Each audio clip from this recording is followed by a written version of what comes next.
Hello everyone, అందరూ ఎలా ఉన్నారండి? బాగున్నారా? మీ అందరూ బాగుండాలని నేను ఎప్పుడూ కోరుకుంటానండి. మా పాప హెయిర్ కట్ చేద్దామనేసి అనుకున్నామనమాట. సో, గూగుల్‌లో సెర్చ్ చేశాను. మంచిగా రేటింగ్స్, రివ్యూస్ ఉన్న దగ్గర చేద్దామనేసి. ఆహ్, అప్పుడు నాకు చైత్ర బ్యూటీ జోన్ అని కనిపించిందనమాట. చాలా చాలా బావుందండి. వాళ్ళు ఎస్‌విఎన్ లేక్ ప్యాలెస్‌కి ఆపోజిట్‌లోని మయూర టిఫిన్స్ పక్కనండి. వాళ్ళ సర్వీస్ అయితే చాలా బావుంది. ఇక్కడ all type of facials, threadings, hair cuts అవైతే చాలా చేస్తున్నారు. ఈ దగ్గరలో ఉన్న వాళ్ళైతే తప్పకుండా వెళ్లి విజిట్ చేయండి. వాళ్ళ సర్వీస్ అయితే మాత్రం చాలా బావుంది. అంతా కంప్లీట్ చేసుకొని రిటర్న్ ఇంటికి వెళ్ళిపోతున్నాను అనమాట. ఆకలి వేసినట్టుంటే స్వీట్ ఇండియాకి వెళ్ళి అక్కడ దహీ కచోడీను, తర్వాత పావు బాజీ తీసుకున్నాం అనమాట. అదంతా కంప్లీట్ చేసేసుకొని మళ్ళీ రిటర్న్ ఇంటికొచ్చేసాము. ఆ తర్వాత ఏంటంటే next day morning vlog continue చేస్తున్నాననమాట. మార్నింగే లేచి చక్కగా పూజ చేసేసుకున్నాను. సండే అంటే వర్క్స్‌తో ఫుల్ బిజీ కదండీ! వీక్ అంతా అనుకుంటాం సండే వస్తే ఫాస్ట్‌గా అయిపోతుంది వర్క్ చేసేసుకుందాం అనేసి. కానీ సండే వస్తే అస్సలు లేజీగా అవుతదండి. మార్నింగ్ లేచి చక్కగా చూడండి ఎన్ని మారేడు దళాలతోటి అలంకరించానో. నిన్న టెంపుల్‌కి వెళ్ళినప్పుడు అక్కడ వస్తున్న దారిలోని మారేడు చెట్టు ఉందనమాట. కోసుకున్నాను. ఎంత బాగున్నాయి కదండీ! పూజ అయితే ఫినిష్ అయిపోయింది. తర్వాత పొద్దున్నే బ్రేక్‌ఫాస్ట్‌కనేసి అన్నం తిందామనేసి అప్పడాలు, గుమ్మడొడియాలు, తర్వాత సగ్గుబియ్యం వడియాలు వేయించాననమాట. మజ్జిగన్నం తింటే కొంచెం ప్రశాంతంగా ఉంటుంది కదా అనేసి మార్నింగ్ అయితే రైసే తినేస్తున్నాం అనమాట. గుమ్మడొడియాలనేవి చాలా మంచిదండి హెల్త్‌కి. సో, నేను ఈ మధ్య అది షాప్‌లో తీసుకున్నాననమాట. ఆ తర్వాత ఆల్రెడీ మీ అందరికీ తెలిసిందే కదండీ! సండే వస్తే రైతు బజార్ అంతా ఇంట్లోనే ఉంటుంది కదా! మళ్ళీ అవన్నీ అరేంజ్ చేసుకోవాలి బాక్సెస్‌లోని. టిష్యూస్ పెట్టుకొని, కట్ చేసుకొని, వీక్ అంతా సరిపడే వెజిటబుల్స్ అన్నీ ఉండాలి కదా మరి. సో, అన్నీ అరేంజ్ చేసుకున్నాం అనుకోండి, కొంచెం శ్రమ పడ్డాం అనుకోండి, వీక్ అంతా హ్యాపీగా అయిపోతుందనమాట.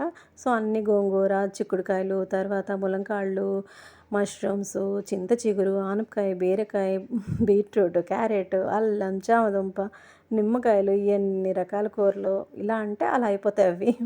ఆ తర్వాత ఇవాళ లంచ్‌లోకైతే నేను పెసరపప్పును, చింత చిగురు కుక్ చేస్తున్నానండి. చాలా సింపుల్ ప్రాసెసే. నార్మల్‌గా కూడా కుక్ చేసుకోవచ్చు, ఫాస్ట్‌గా అయిపోద్దనేసి కుక్కర్‌లో అయితే కుక్ చేసేస్తున్నానండి.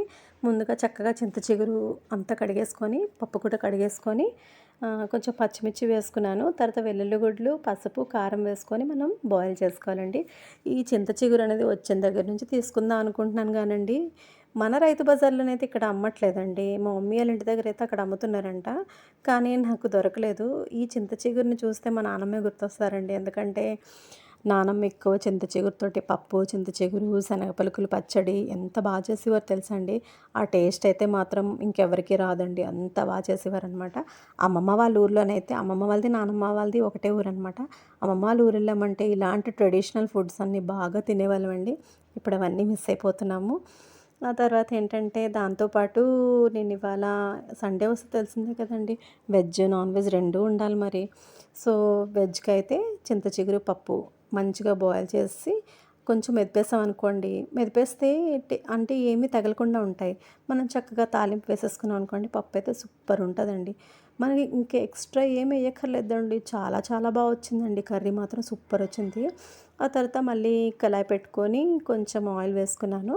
వెల్లుల్లిపాయలేమో చితక్కొట్టేసి ఒక ఎండుమిర్చి కట్ చేసేసుకొని వేసేసుకున్నాను. ఆ తర్వాత ఆవాలు, జీలకర్ర, కరివేపాకు వేసేసుకొని ఈ పప్పు అందులో వేసేసుకున్నాం అనుకోండి, చింత చిగురు పప్పు అయితే రెడీ అయిపోయింది. చాలా టేస్టీగా వచ్చిందండి పప్పు మాత్రం.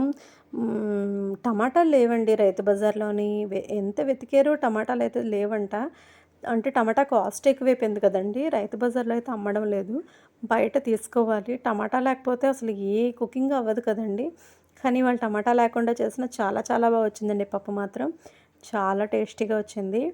ఆ తర్వాత ఏంటంటే దాంతో పాటు కాకరకాయ చేస్తున్నానండి. కాకరకాయ పుల్ల బెల్లం పెట్టి కర్రీ వండుతున్నాను. కానీ కాకరకాయ పుల్ల బెల్లం పెట్టుకొని కర్రీ వండుకుంటే చాలా బావుంటదండి. ఫ్రై చేసుకున్నా బావుంటదండి. మేము అసలే కాకరకాయ ఫ్యాన్స్ కదా! కాకరకాయ ఎలా వండుకున్నా తినేస్తాం అనమాట. వెజిటేరియన్ అయితే చింత చిగురు పప్పుతో పాటు కాకరకాయ పుల్ల బెల్లం కూర చేస్తున్నాననమాట. సింపుల్ ప్రాసెసేనండి. ఆ తర్వాత ఏంటంటే ముందుగా కట్ చేసి ఉంచేసుకున్నానండి. కొంచెం ఉప్పు వేసుకొని వాటర్‌లోని కాకరకాయ ఉంచాను. దానికి కావాల్సిన ఉల్లిపాయ తరుగు, తర్వాత చింతపండు నానబెట్టి ఉంచుకున్నాను. అదే కళాయిలో కొంచెం ఆయిల్ వేసుకొని శనగపప్పు, ఆవాలు, మినపప్పు, జీలకర్ర వేసేసుకున్నాను.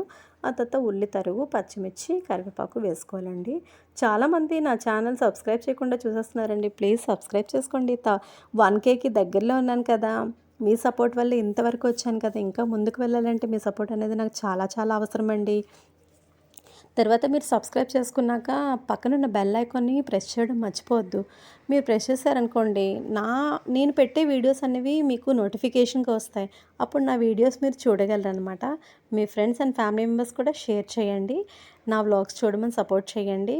ఇంకా ఎలా చేయాలి అనేది ఒక సజెషన్ కూడా ఇవ్వండి. మీరొక ఫ్యామిలీ మెంబర్ లాగా నేను అనుకుంటున్నాను. ఎందుకంటే మీ వాల్యుబుల్ సజెషన్స్ అనేవి నాకు చాలా చాలా ఇంపార్టెంట్.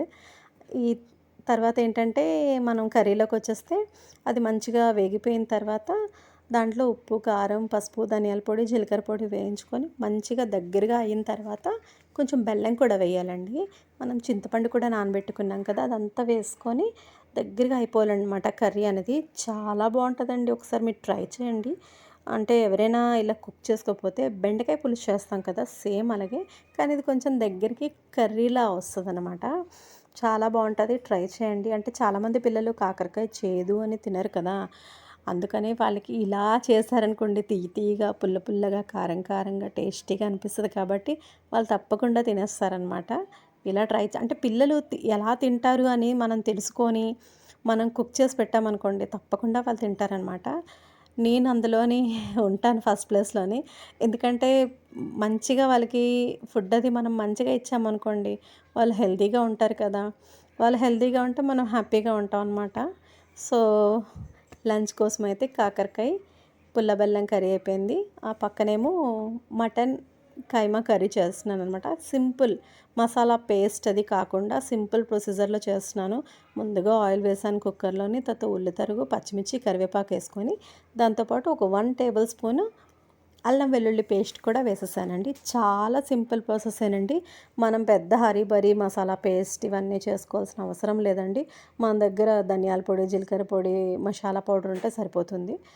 కొంచెం ఇది బాగా వేగిన తర్వాత ఉప్పు, కారం, పసుపు, ధనియాల పొడి, జీలకర్ర పొడి, గరం మసాలా అనేది మనం ఇంట్లోనే ప్రిపేర్ చేసుకుంటానండి నేను. అంటే మనం ఇంట్లో చేసుకున్నాం అనుకోండి మంచిది కదా అనేసి నేను ఇంట్లో ప్రిపేర్ చేస్తాననమాట. ఇది బాగా వేగిన తర్వాత నేను చెప్పాను కదండీ!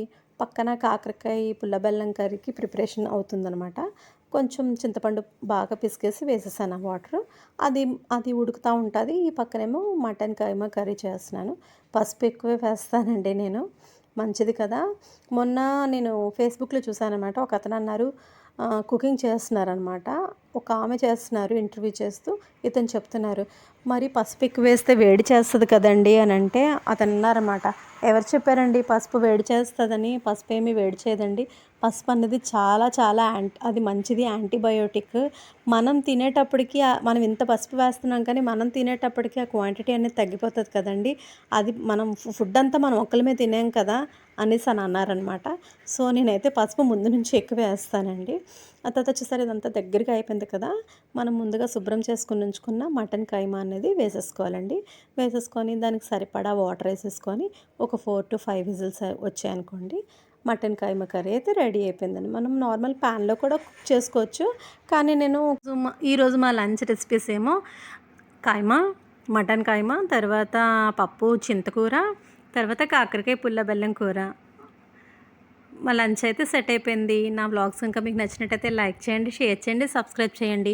కొత్తగా నా ఛానల్ చూస్తే మీరు నా ఛానల్ని మర్చిపోకుండా సబ్స్క్రైబ్ చేయండి. మీ ఫ్రెండ్స్ అండ్ ఫ్యామిలీ మెంబర్స్కి షేర్ చేయండి. Bye friends, take care.